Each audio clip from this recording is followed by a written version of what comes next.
sejahtera bagi kita semua orang-orang yang dikasihi oleh Tuhan Yesus Kristus. Selamat pagi Bapak Ibu Saudara-saudara. Kita pada hari ini kita mau sama-sama kembali merenungkan firman Tuhan. Mari kita sama-sama mau belajar kebenaran firman Tuhan. Namun sebelumnya, mari kita sama-sama ingat apa yang pertama kita lakukan saat kita bangun di pagi hari.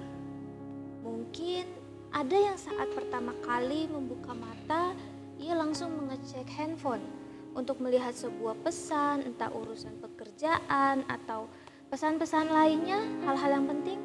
Namun pertanyaannya, seberapa banyak ketika kita pertama kali membuka mata yang kita lakukan adalah mengucap syukur dan berdoa. Pada saat ini kita diingatkan kembali, kita mau mengikuti teladan Yesus. Mari kita sama-sama lihat di dalam Markus 1 ayat yang ke-35. Markus 1 ayat yang ke-35. Demikianlah firman Tuhan. Pagi-pagi benar waktu hari masih gelap, ia bangun dan pergi keluar. Ia pergi ke tempat yang sunyi dan berdoa di sana. Di dalam ayat tersebut dikatakan pagi-pagi benar. Sebelum Yesus pergi memberitakan Injil ke kota-kota, Yesus tahu prioritas utama yang harus ia lakukan sebelum melakukan aktivitas atau sebuah kegiatan. Ia pergi dulu berdoa kepada Bapa, baru Yesus bergerak memberitakan Injil.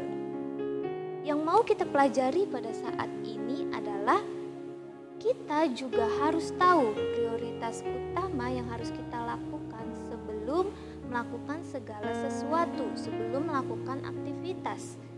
Kita harus datang kepada Bapa dan mengucap syukur. Tapi gimana kalau pas kita bangun, kita melihat waktu, kita melihat jam, waktunya udah mepet jam kerja atau sekolah.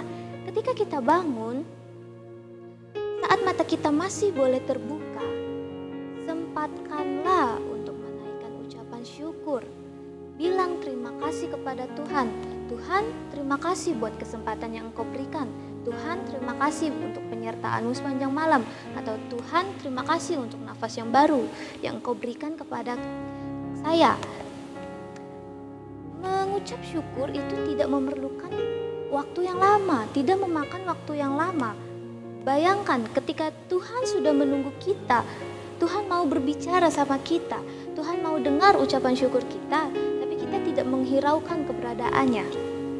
Sebagai manusia pun, ketika kita merasa tidak dihiraukan, ketika kita dicuekin, kita akan merasa kesal, bahkan kita akan merasa sedih.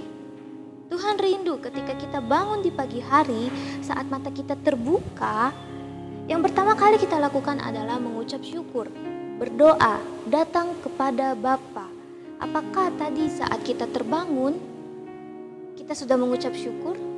Ikutilah teladan Yesus.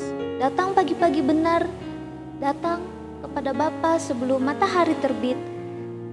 Dan sebelum melakukan aktivitas, prioritaskan apa yang dikehendaki Bapa. Dalam 1 Tesalonika 5 ayat yang ke-18, di sana dikatakan mengucap syukurlah dalam segala hal, sebab itulah yang dikehendaki Allah di dalam Kristus Yesus. Kita harus memprioritaskan apa yang dikehendaki oleh Bapa. Jadi mari ikutilah teladan Yesus. Prioritaskanlah untuk berbicara kepada Sang Pencipta kita terlebih dahulu. Biarlah kiranya firman Tuhan boleh mengingatkan kita kembali dan dapat memberkati kita semua. Demikianlah firman Tuhan. Tuhan Yesus memberkati. Immanuel, Allah beserta kita.